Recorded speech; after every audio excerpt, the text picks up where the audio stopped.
A final pass of love, Van Dijk and Robertson lead Liverpool's grief at JOTA's funeral in Gondomar. There are moments in football when the roar of the crowd is silenced, when the chants that usually shake the walls of Anfield fall into a stunned, tearful silence.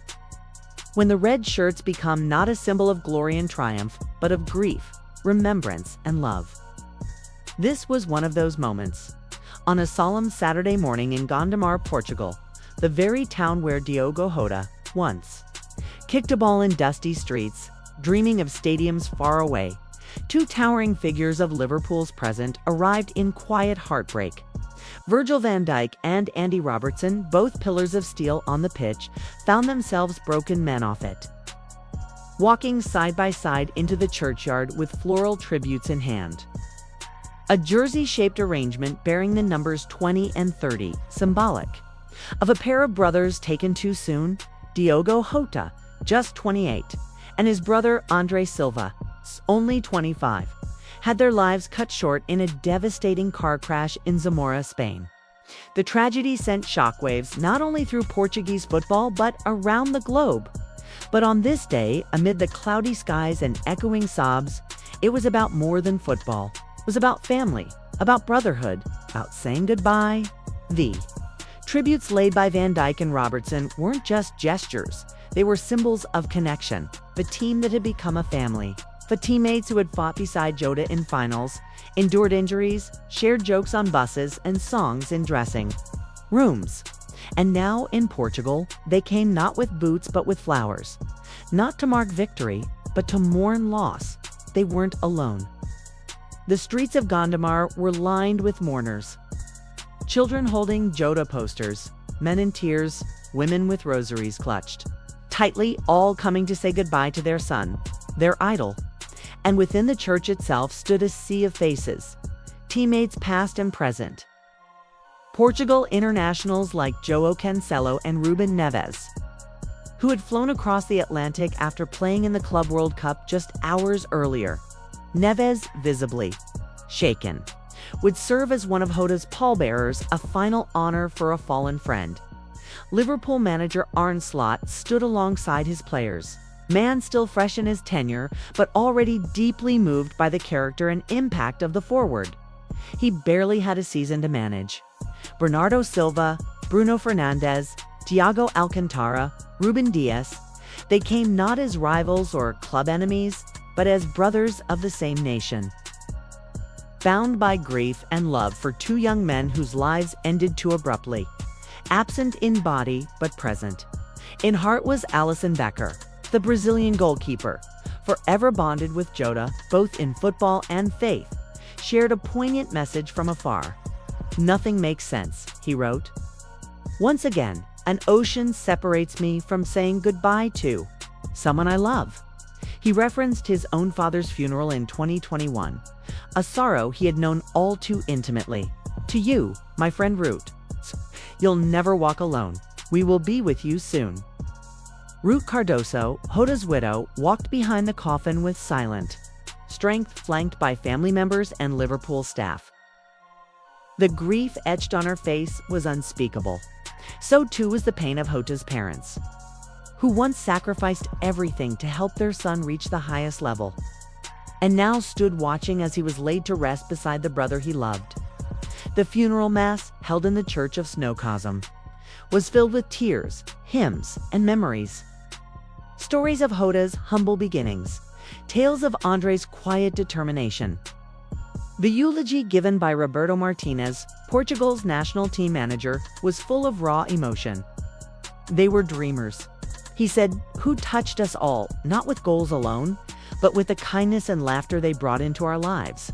And now, as the caskets were lowered into the ground and the last of the floral tributes laid, the wind in Gondomar carried the quietest chant, a whisper of the cop, a promise of remembrance. You'll never walk alone. The journey to Gondomar. The sun hadn't yet risen fully over Gondomar, but the city was already awake. Not in the usual way, not with laughter from morning markets or the chatter of commuters, but in silence. A heavy, aching silence that sat in the air, like a cloud refusing to lift. Gondomar was grieving. On this Saturday morning, the narrow streets of this northern Portuguese town bore witness to something sacred. As car after car arrived, each door that opened released another familiar face from the world of football. This wasn't a match day. There were no scarves, no anthems, no fans asking for selfies. There were only bowed heads, swollen eyes, and hands carrying flowers instead of boots. It began with local arrivals, family, friends, neighbors. Then came the faces from Portugal's national team, Ruben Neves, João Cancelo, Bernardo Silva, Ruben Dias, all looking a decade older than they had just days earlier. Neves, visibly trembling, had just flown in from Florida, where he had played for Al Hilal in the Club World Cup less than 12 hours earlier. He hadn't slept. He couldn't. And then, in the midst of the silence, came two figures who had crossed the continent overnight. From Liverpool's Melwood training base to the hills of Gondomar. They had traveled not as players, but as brothers. Virgil van Dijk stepped out of the black car first. He wore black not just in color, but in expression. Beside him, Andy, Robertson emerged holding a floral tribute in the shape of a red jersey. It bore the number 20 JOTA's Liverpool number. Van Dijk held the second white with 30 stitched-in petals. It was Andre Silva's number from FC Penofil. They didn't speak. They didn't need to. Their silence said it all. Behind them came Trent Alexander-Arnold, Curtis Jones, Ibrahima Konate, Joe Gomez, Dominic Szoboszlai, and club captain Connor Bradley. Liverpool manager Arne Slot stood with his staff, including goalkeeping coach Claudio Taffarel. The club had come as one, and they were not alone. From Manchester came Bruno Fernandes. From Munich, Joe Opalhinha. From Qatar, even former Benfica and Portugal great Rui Costa. Portugal's national team manager, Roberto Martinez, had arrived the night before and spent the evening with JOTA's parents, not to speak, but simply to be there. The walk from the cars to the church steps was no more than 30 seconds. But every step felt like a lifetime. Inside the Church of Snowcosm, the Church of Snowcosm, perched atop a quiet hill overlooking the Douro River Valley, was dressed in black and white. The pews were full, the air scented with incense and roses. A large portrait of Diogo Jota stood beside his brothers, framed by candles and jerseys draped with sashes of mourning. As the congregation settled in, the choir began to sing softly. The sound was barely audible over the quiet sobs of family members. On the first row, Ruth Cardoso sat motionless, holding the hand of her young son. Her eyes red but dry, looked not at the altar but at the two caskets side by side.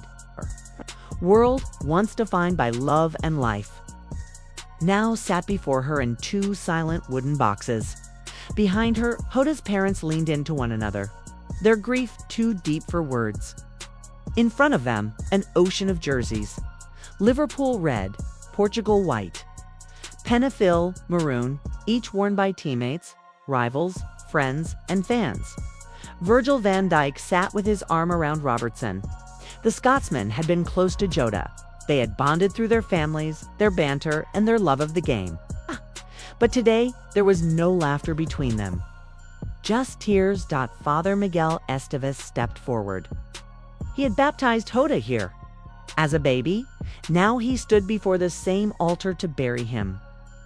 His voice cracked as he opened the Mass. We gather today not just to mourn to lives lost, but to celebrate the love, joy, and light they brought to this world. A hush fell over the crowd as names were spoken: Diogo, Miguel Mostera da Silva, and Andre Felipe Cardoso. The room trembled, not from voices, but from held breath.